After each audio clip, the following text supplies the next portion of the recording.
Oke teman-teman semua, hari ini saya akan memulai lagi bercerita tentang masalah seni ataupun budaya. Wah, ada masker di atas kepala ini, bahaya ini.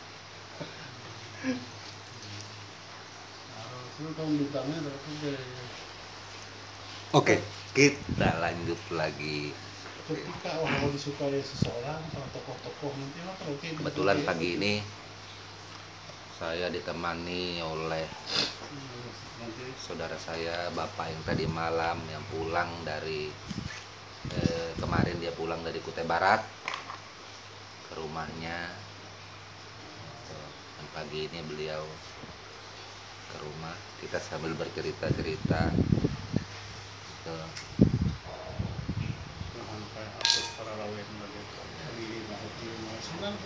kita bercerita masalah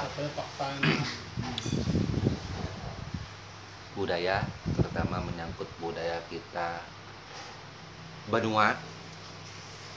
Garis besarnya kita satu rumpun Lawangan seperti itu.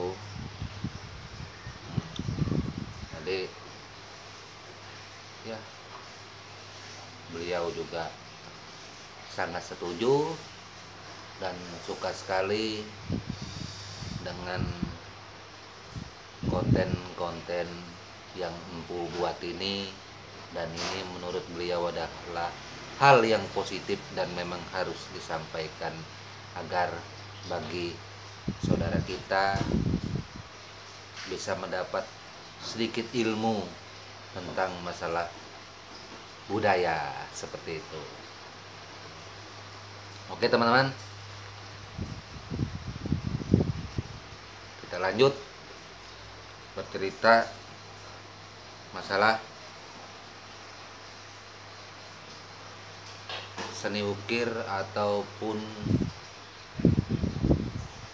yang disebut dengan pengukir bagi Dayak Benua. Tapi mohon maaf sebelumnya untuk bercerita masalah pengukir dalam tradisi suku Dayak Benua. Saya berharap sekali bahasan saya ini bukan sesuatu hal yang negatif bagi teman-teman pengrajin, bagi teman-teman peseni.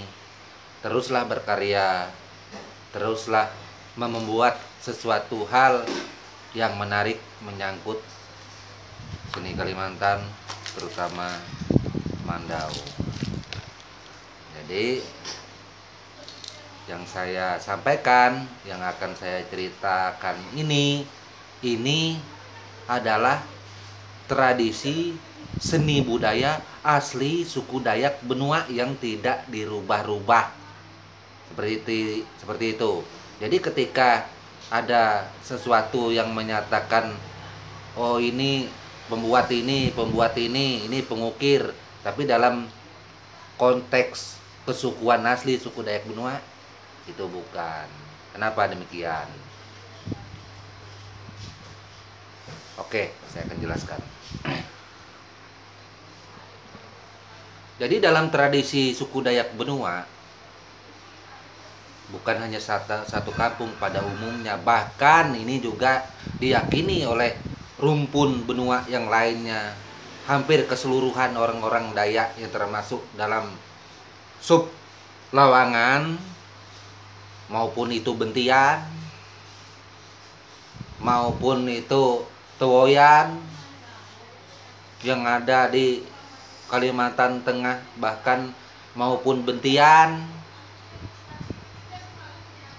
serta yang lain-lainnya, ataupun Pasir, tapi di zaman dulunya.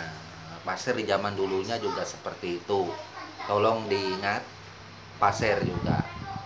Soalnya sering sekali saya menjelaskan itu lupa menyebutkan Pasir, saya mohon maaf. Di zaman dulu seperti itu. Namun pada saat ini Pasir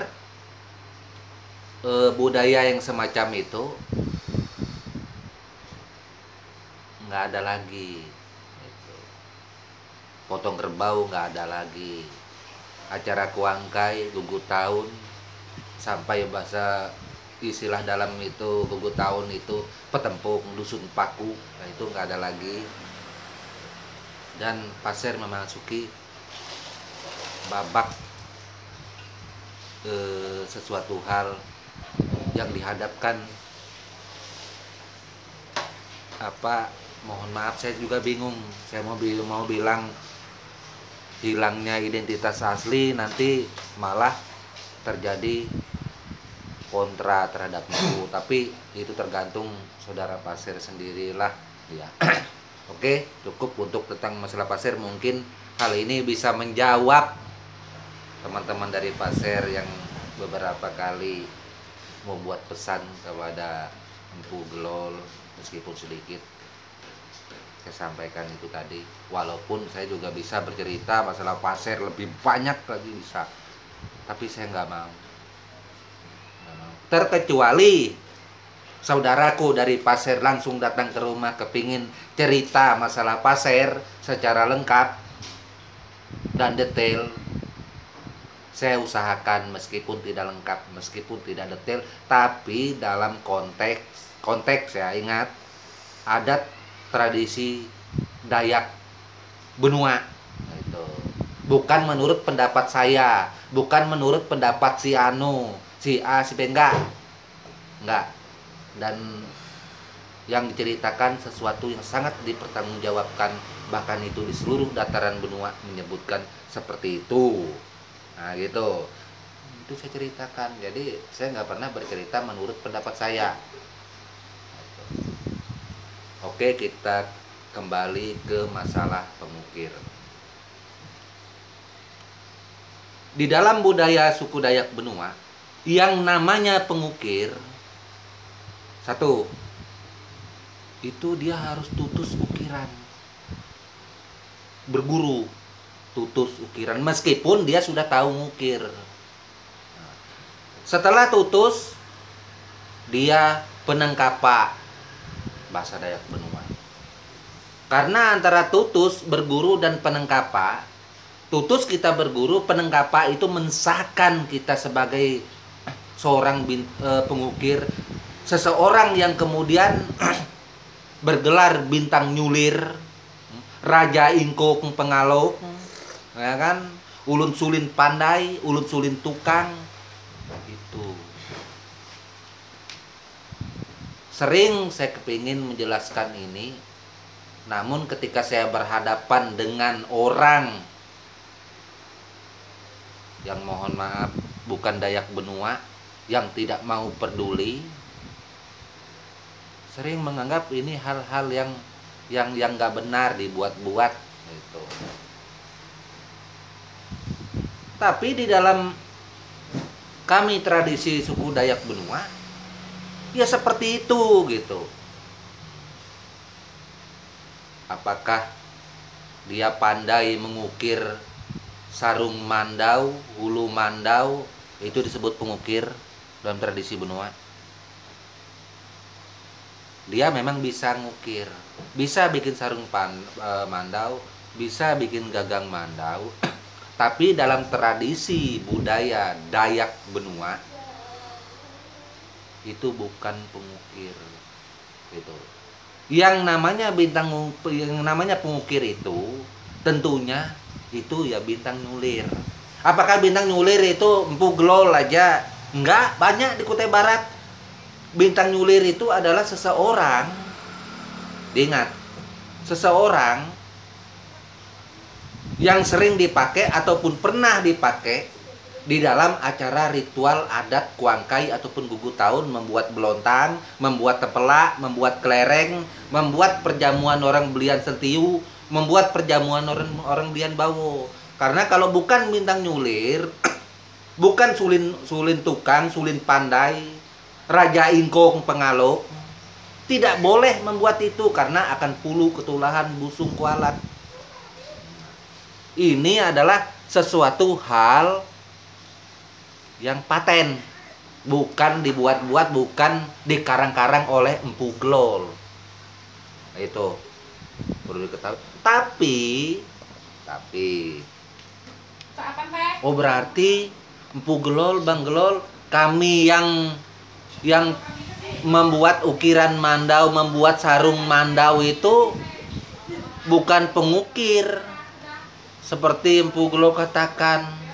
Gimana sih Empu Glol, gimana sih Bang Glol kok seperti itu? Saya kan sudah mengatakan, yang saya ceritakan ini adalah dalam konteks seni, budaya, tradisi suku Dayak Benua asli yang baku. Nggak percaya? Boleh tanyakan ke Kabupaten Kutai Barat, Kalimantan Timur. Kebenaran apa yang saya ucapkan. Kalau Bang Glol, Empu Glol salah, saya siap didenda. Laporkan kalau salah. Apa yang saya ucapkan adalah kebenaran.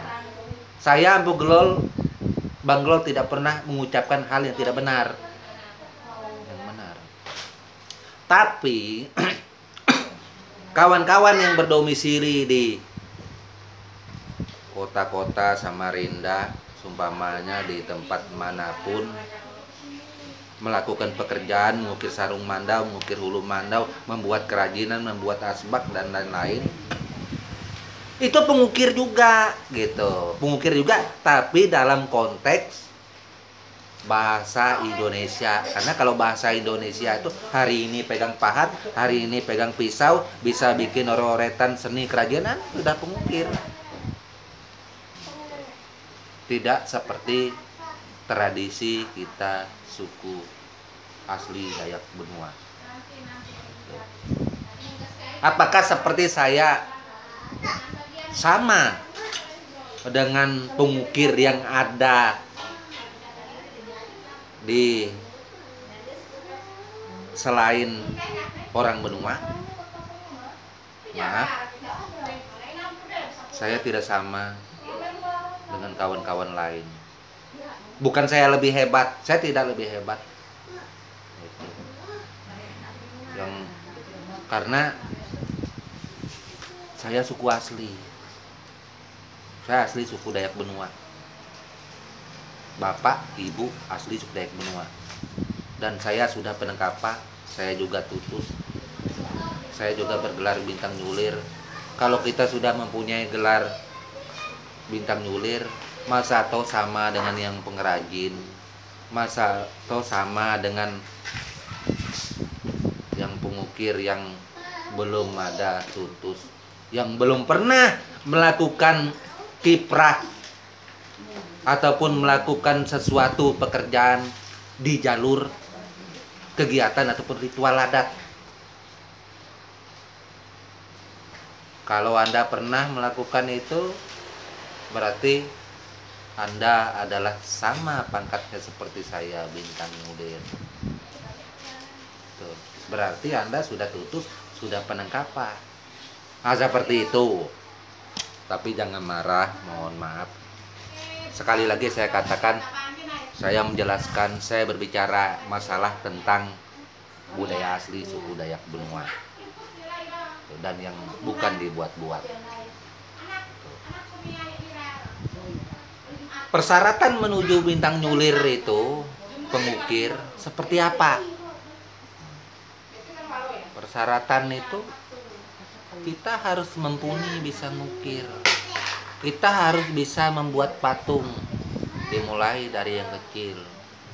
Kemudian kita bisa datang ke pawang belian, ke pawang wara atau pawang sentangi, minta dipenengkapakan di situ. Syaratnya apa?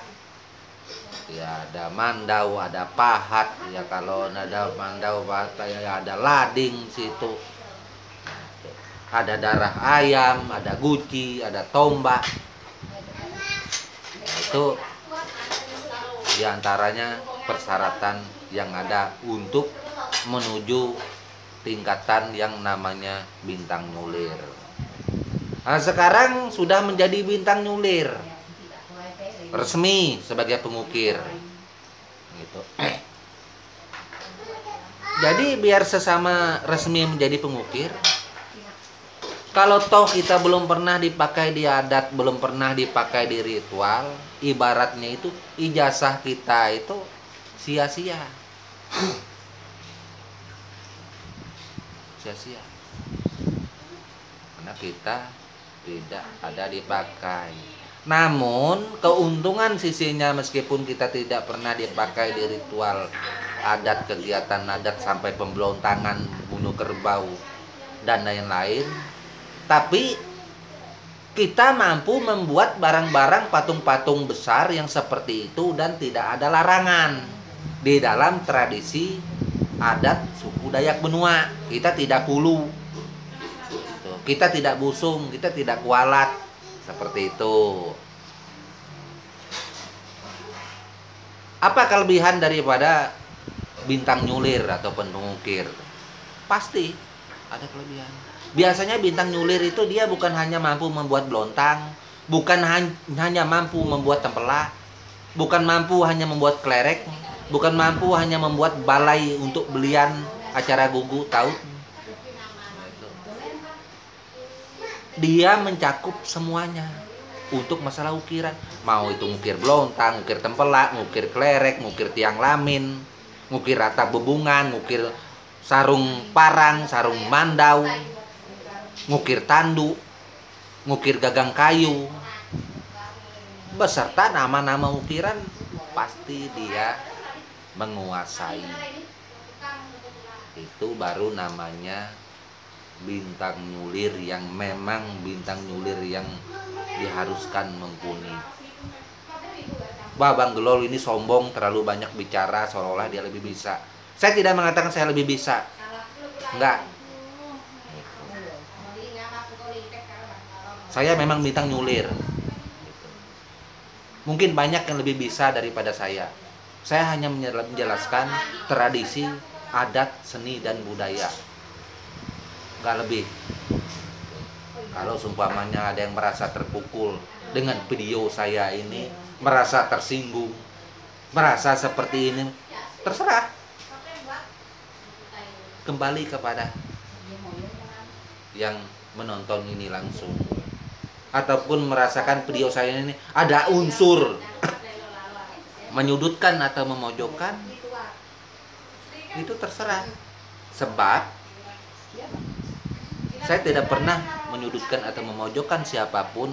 Ini adalah benang merahnya tradisi suku Dayak Benua yang tetap saya pertahankan pada saat ini. Tidak menyangkut siapapun, dan itu adalah sesuatu hal yang harus dipertahankan, yang tidak boleh saya rubah. Termasuk saya membuat mandau. Saya membuat mandau, saya tidak pernah membuat sesuatu hal yang baru, sesuatu hal yang tiada saya ada-adakan, nggak ada. Saya boleh berinovasi, membuat sesuatu yang lebih indah. Namun ada bentuk atau pakem tertentu mandau yang ada itu saya tetap tidak merubah gitu. Karena saya orang asli bintang nyulir.